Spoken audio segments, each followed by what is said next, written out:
init na ating nararanasan ngayon, on fire na! Umaabot na nga ng mahigit 40 degrees ang init sa iba't ibang lugar sa Pilipinas. Babala ng Pag-asa, posibleng sumampa pa sa 50 degrees. Dahilan kung bakit ang ilang klase sa eskwelahan kinailangan ng suspindihin. Hindi lang mga estudyante ang apektado ng matinding init, kundi pati ang mga kapuso natin na kailangang maghanap buhay sa ilalim ng tirik na araw. Tulad ni Zenaida na isang street sweeper. Ang duty niya kasi sa trabaho nagsisimula ng 1:00 ng hapon. Pag ganito po kainit, mahirap. Kaso, titiisin para sa pamilya. Ganon daw kasi kainit ang pagmamahal ni Zenaida para sa kanyang 4 na anak. Pero sa panahon ngayon, hindi lang daw sipag at tiyaga ang baon niya, kundi mga pamproteksyon din laban sa init. Sombrero po, tapos yung ano namin, may dugtong. Yun minsan naman yung uniform namin, long sleeve. At ang hindi niya raw makakalimutan, Tubig lang po ng tubig para maiwasan po magtuyuan ng pawis. tubig is the key talaga. Pero sa panahon ngayon, paano kung may humingi sa'yo ng maiinom na hindi mo naman kakilala? Iinit ba ang ulo mo at hindi ito pagbibigyan? O cool ka lang at magiging good Samaritan? Yan ang aalamin natin sa ating eksperimento.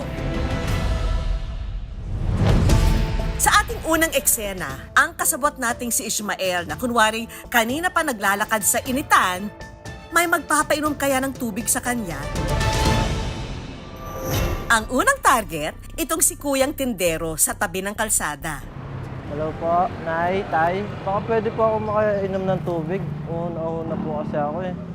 Baka pwede lang po. Layo pa po kasi lalakarin ko eh. Si Kuya, walang patumpik-tumpik. Bigyan mo tubig. Tubig lang ang hiningi. Refreshing sa malamig pa ang ibinigay. Thank you po, Ate. I-reveal na natin ang eksena. Sabi ko, bigyan mo na tubig. Bakit po?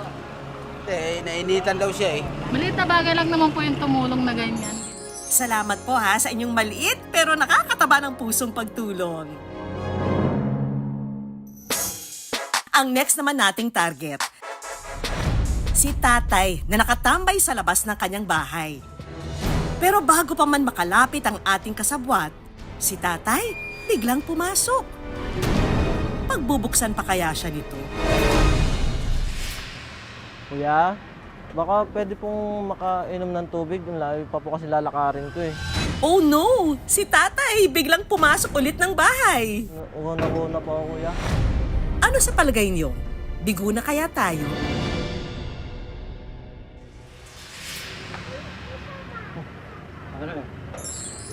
Maraming salamat po, Tatay. Layo pa po kasi lalakarin ko eh. Papa pupunta.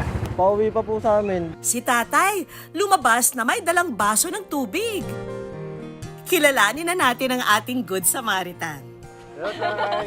Hello po, Tay. Thank you po sa pagpapainom sa kanya ng Thank you po. tubig. Siyempre, nauuhaw yan eh. Uwawa naman yung bata. Siyempre, bibigyan mo pagka mayroon naman eh. Bakit? Tsaka una tubig lang yun eh. Kung may pera man lang eh. Kahit 20 pesos, walang problema yun eh. Salamat sa patubig nyo, Tatay Leonardo.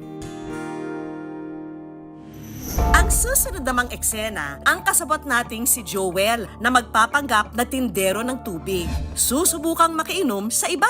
Ate, pwede po makainom? Hindi ko po pwede bawasan to eh. Sayang po kasi eh. Habang ang kasabot naman nating si Heidi, kokontra. Humihingi ka ng tubig? Nagtitinda ka ng tubig? Wala nang libre-libre ngayon. Simulan na natin ang eksena. Ate, pwede po makainom? Ano ba yung tinitinda mo? Tubig. Tubig? Wala pa kasi 20 eh. Nagtitinda ka pala ng tubig. Bakit ka humihingi? Makiinom lang ako, wala pa kasing benta. Ha? Ay, kung meron ka sa likod mo. Aba, deadma sa pagtataray ng ating kasabwat. Bawasan mo na yung tinda mo. Sige kuya, libre naman doon. Itinuro pa ang inuman ng tubig kay Kuya. I-reveal na natin sa kanila. Ma'am, yung kanina pong nangihingi ng tubig, ano po yun, social experiment. Sabi niya, tubig pala eh. Ba't di mo inamin yung paninda mo? So sabi ko, paninda niya yun eh, bakit niya iinumin? Eh, siyempre, kung nangungumisyo lang yung matanda, bakit mo painumin yung tinda mo? Okay lang yung magbigay, tumulong ka na uuaw yun. Kasi alam namin pang mahirap, di ba? Yung paninda niya, inumin niya, siyempre puhunan din niya.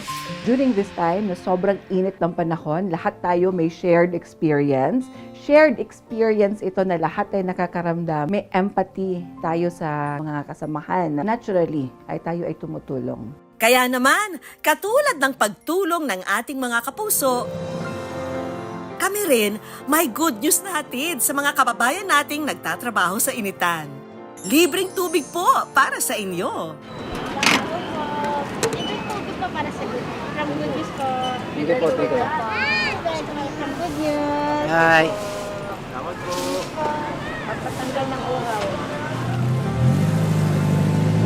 Thank you. Kaya muna.